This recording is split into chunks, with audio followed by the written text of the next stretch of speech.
Ningún hombre en la historia, hermanos, del ministerio cristiano ha estado más claramente consciente como Pablo de su designación divina. Pablo estaba completamente satisfecho que había sido llamado por Dios. Nosotros también hemos sido llamados también por Dios para una cosa específica en cada uno de nosotros, principalmente para llevar el santo evangelio a aquellos que no conocen todavía de la verdad. Y Pablo se gozaba por esta designación tan importante en la vida de él para esa tarea. Al recibir y al escribir en Gálatas, sugirió que desde su nacimiento e inicio, desde antes, él sentía que era por voluntad de Dios el hecho de estar predicando la palabra. Fíjense nada más cómo sentía el apóstol Pablo esa designación desde antes, no desde ese momento, desde antes lo dice él, que él sentía el llamado del Señor. ¿Cuántas veces algunos de nosotros nos hemos detenido o hemos dicho, espérate Señor, todavía no es mi tiempo? Yo mucho tiempo y ahora lo lamento y volteo hacia atrás y veo los años pasados y digo, ¿por qué no me llamaste, Señor? Tal vez me estuvo hablando, pero no presté oído a ese llamado de predicar la palabra de Dios. Estaba entretenido en otros ministerios del mundo. Qué triste dejar el tiempo pasar. Estaba destinado a realizar la obra de ese llamado apóstol. Ahora nosotros, al notar los antecedentes y la educación de Pablo, vemos que estaba siendo preparado para esta solemne responsabilidad. Sí, nosotros también estamos preparándonos para salir al campo, de la puerta para afuera, hermanos, les he dicho, el trabajo comienza allá. Aquí venimos nada más a escuchar y a prepararnos. Ahora hay que salir al campo con esa palabra. Pero Pablo fue un hombre llamado por Dios. Así lo dicen los versículos, desde el versículo 12 al 14. Búsquenlo.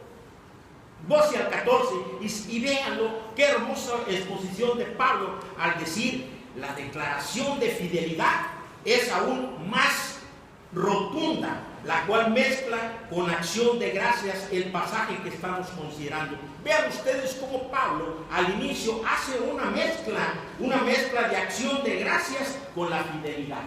Es lo que Dios quiere de nosotros, la fidelidad, que seamos fieles en su palabra, constantes, hoy en la mañana, en la tarde y en la semana y los días que sean necesarios, venir y alabar al Dios eterno. Eso es lo que quiere de nosotros y lo demanda, y nos lo están diciendo constantemente. Teo, asiste, Teo, predica, Teo, vea, visita, Teo, siempre me ha estado hablando. Hoy también a usted le he estado hablando. Y eso que yo no oigo bien, algunos de aquí no oímos muy bien, ¿verdad, hermano Daniel?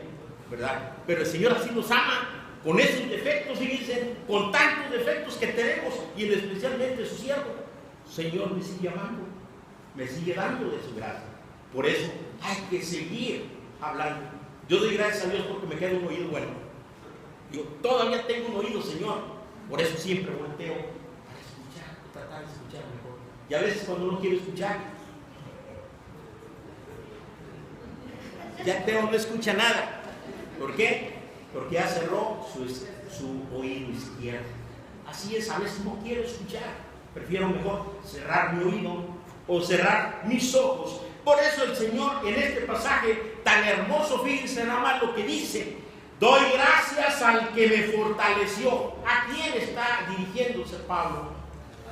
Al Dios eterno, al que nos da la vida, al que nos da la fortaleza. A ese le está hablando Pablo. Doy gracias al que me fortaleció, a Cristo Jesús, nuestro Señor. Dice, ¿por qué? Porque me tuvo por fiel poniéndome en el ministerio. Fíjense nomás qué hermoso, nos puso en un ministerio por fieles. Y a veces vemos la infidelidad, que no somos fieles a su palabra. Y nos llamó por fieles, por eso nos escogió, por su fidelidad, por eso. Este es el testimonio de un siervo, fíjense nomás. Este que está hablando aquí es un testimonio de un siervo. no como muchos testimonios que oí el día 31. Acuérdense que un testimonio se compone de dos partes. El primero, glorificar a Dios y ser ejemplo de los demás. Y no venir a platicar anécdotas o vidas personales nuestras, no. Se trata de testificar verdaderamente cómo el Señor ha hecho la obra en nosotros, como lo testificó Pablo aquí y está diciendo, lo dice, doy gracias. El reconocimiento que debe de haber al Padre, primeramente reconocer de dónde venimos, del Padre. ¿De quién tenemos la salvación? Del Padre. Pero también dice, reconoce, porque me tuvo por fiel poniéndome en el ministerio. Esa responsabilidad que hemos recibido de Él, ¿para qué? Para hacer su obra, que es para lo que nos llamó, para hacer su obra. Y este es un testimonio de este siervo de Cristo que ha madurado en el servicio del Señor. Vean nada más los años que vamos acumulando y que Dios nos ha permitido en la vida.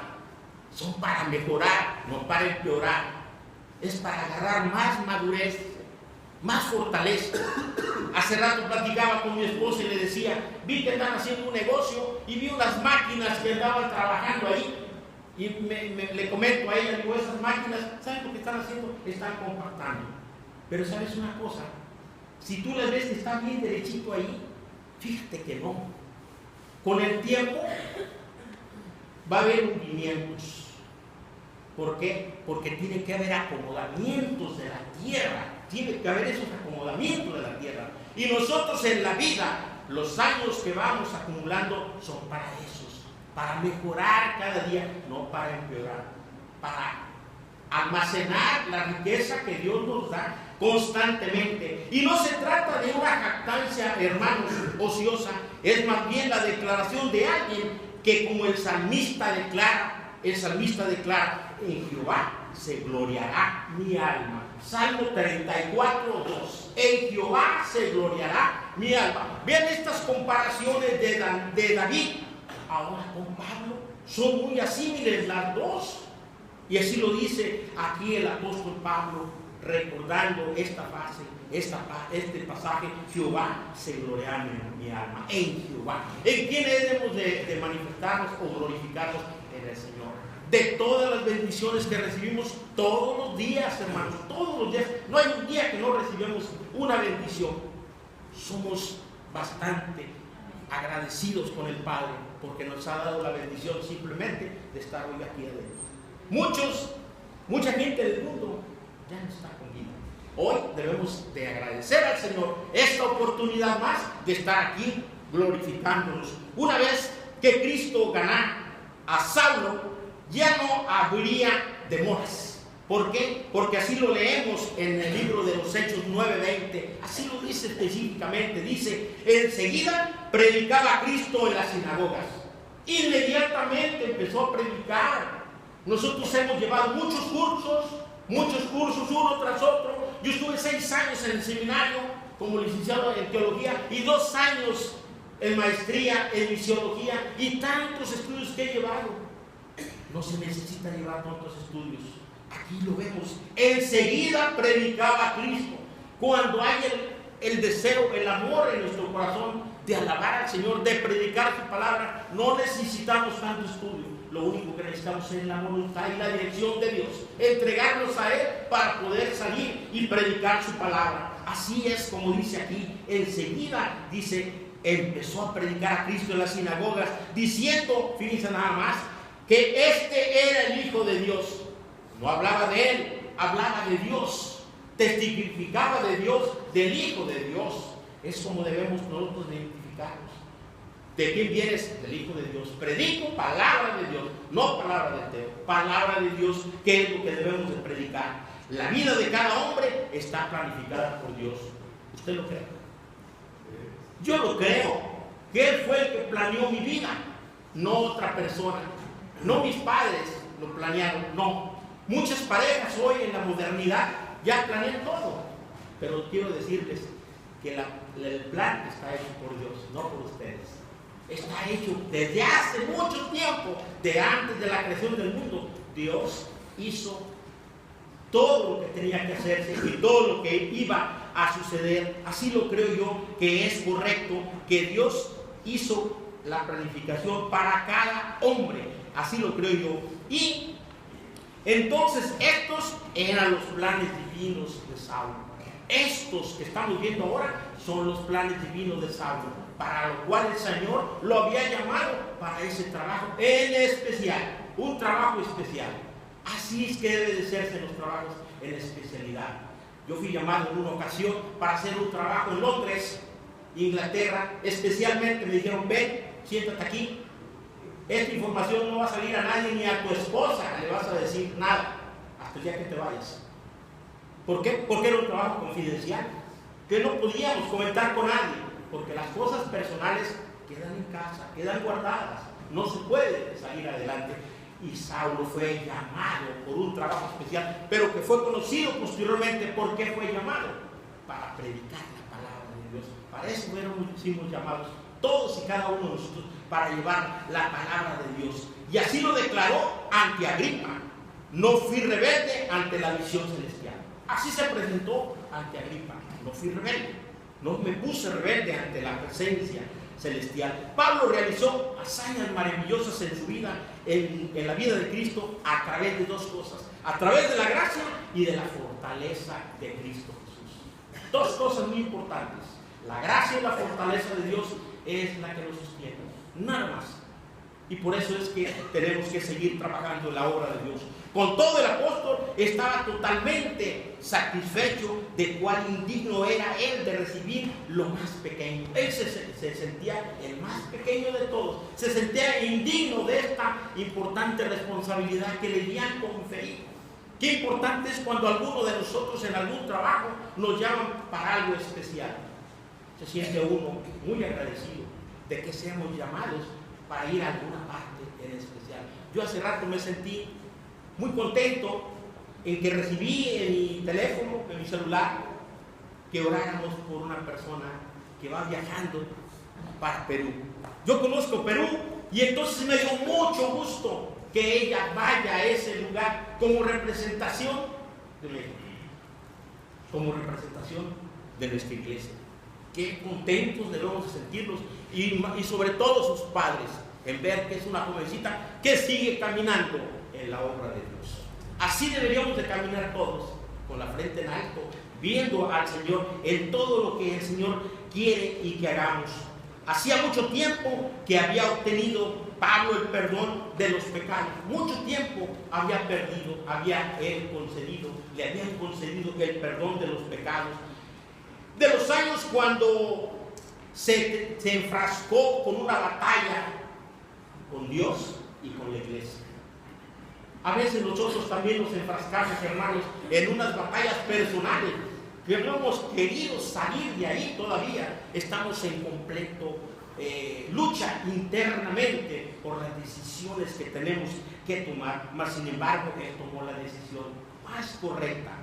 Los recuerdos seguían atormentando su alma y produciéndole una constante tristeza.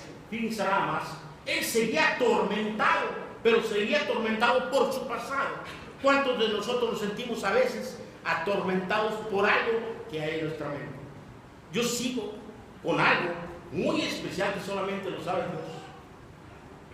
Lo sabía mi esposa anterior, pero nadie más que Dios sabe eso que tengo, y que es como un clavo, como esta punzada que me da a cada rato aquí atrás del oído. Así siento, así está en mi corazón, esa punzada constantemente. Pablo se sentía atormentando de su alma, produciéndole una constante tristeza. Se sentía triste en el fondo. ¿Por qué? Porque se acordaba de su pasado negro. ¿Cómo se siente usted que ha vivido en lo más sucio de la vida? No se siente atormentado, no se siente avergonzado de decir: qué bien me porté, qué sucio andaba.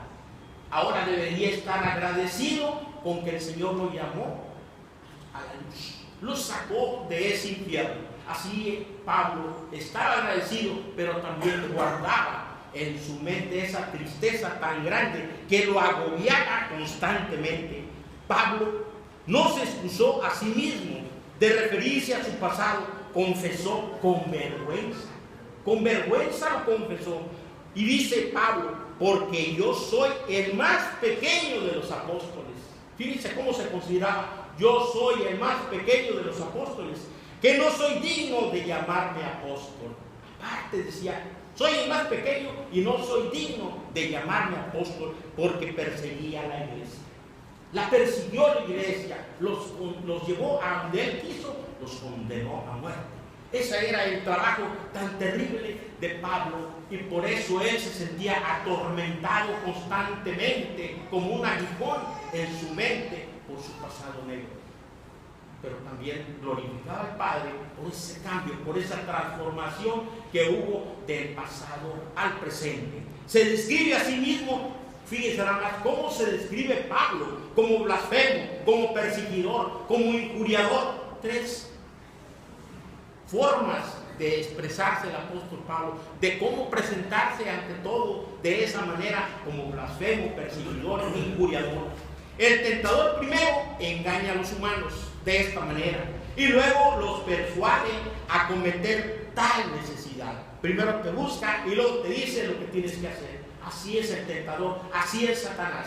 Te busca y después te pone donde él quiere que estés, de esa manera. Pero la ley de verdad consiste en que, a pesar de la magnitud, hermanos, de nuestro pecado humano, aquí viene lo bueno: la gracia de Dios es más que suficiente. ¿Por qué? Porque tenemos un Dios perdonador, que perdona todos los pecados si tú le vas a buscar a Él. Si tú le buscas, el Señor está contigo. Siempre estará contigo. A pesar de todo, el Señor está con nosotros. Por lo tanto, todo aquel que se vuelve a Cristo puede obtener la misericordia. Puede obtener la misericordia, por muy sucio que sea. Aunque sea más sucio que Pablo, pero obtenemos la misericordia de Dios. Como el apóstol testifica claramente, la gracia de nuestro Señor fue más abundante. Qué hermosa expresión del apóstol Pablo, es decir, la gracia de nuestro Señor fue más abundante que el pecado. Así se glorificaba, así se sentía Pablo, se sentía satisfecho, porque él se sentía un hombre aliviado, un hombre que estuvo enfermo y ahora pasa a ser un ejemplo para todos nosotros. Así está manifestado. Pero también Cristo vino a salvarnos. A eso vino Cristo, a salvarnos. Conmovido profundamente por la gratitud de Dios, por su infinita misericordia, porque Pablo estaba conmovido por la infinita gratitud de Dios. Así es como debemos sentirnos, gratos a Dios cuando Dios nos da un alivio. Y aunque no nos dé el alivio, debemos estar conformes, porque Dios nos ama de esta manera. Yo, con perdón, puse a mi ejemplo a mi hermano y a un servidor de nuestros oídos, pero nos sentimos contentos porque seguimos glorificando al Padre, predicando su palabra a donde quiera que vayamos. Así es, estamos contentos con el Padre, porque el Padre nos sigue dando de su bendita gracia. Y Pablo se siente impulsado a expresar una de sus más conmovedoras declaraciones del propósito de salvación de Dios en el don redentor de su Hijo. Fíjense más esta expresión tan hermosa: Cristo Jesús vino al mundo para salvar a los pecadores. A eso vino el Señor, a salvar a los pecadores de esta manera. Pero antes emplea brevemente una expresión introductoria. Fíjense nada más, antes expresa Pablo, dice, con el fin de destacar la importancia esencial del mensaje cristiano, Pablo hace esta declaración antes: palabra fiel y digna de ser recibida por todos. Es una introducción, hermanos, que está hablando Pablo de una expresión hermosa. ¿Será que yo me emociono con Pablo? Cada vez que leo a Pablo, soy un fanático de Pablo. ¿Por qué? Porque me ha puesto un ejemplo de lo que yo era antes. Yo también era perseguidor. Mi cargo de fiscalista era acosarme con los que iban a la cárcel. Pero Dios me llamó: no, ya no hagas eso, estás mal. ¿Y saben qué hice? Oí la voz de Dios y fui y renuncié a todo. A mí me criticaron: ¿y ahora de qué vas a vivir? El Dios me habló y no me ha dejado de sostener. Así te va a sostener a ti siempre, porque el Padre no deja a sus siervos. Por eso doy gracias al que me dio la vida, porque sigue dándome de su gracia. Aleluya. El apóstol agrega un toque muy carismático de él cuando después de la palabra pecadores añade la frase de los cuales yo fui el primero. Así se expresa Pablo: yo fui el primero de los pecadores. Se identifica con todos diciendo y señalándose él: yo soy el primero de los pecadores. Así fue como Pablo. Y solo cuando somos abrumados por nuestros problemas, hermanos, es cuando procuramos buscar a Dios. Cuando ya nuestros problemas están hasta arriba y ya no podemos, es cuando andamos buscando a Dios. ¿En dónde está, Señor? ¿Por qué te escondes de mí? Dios no se ha escondido de ninguno de nosotros. Ha estado aquí al lado y con sus manos extendidas, esperando que Teo diga sí, sí quiero. Así ha estado el Señor todo el tiempo, esperando que usted también diga: sí, Señor, he cometido pecado y ahora vengo a declararlo ante ti, al frente. Así es como el Señor quiere que seamos. En los versículos 16, Pablo se esfuerza un poco más por comprender el milagro de la misericordia. Pablo aún no entiende cuán grande es la misericordia de Dios para él. ¿Por qué fue llamado de esta manera? En esta transformación tan grandiosa de cómo vivió y ahora cómo vive. Ya antes en los versículos 16, en el versículo 13, había citado el hecho de su ignorancia. Acuérdense que él cita la ignorancia. Muchos de nosotros a veces decimos que es por nuestra ignorancia. No, es porque no nos hemos aplicado a leer lo que dice la palabra de Dios. Si tuviéramos el tiempo para buscar a Dios a través de la palabra, encontraríamos cuán equivocados estamos en nuestros caminos y en nuestro andar.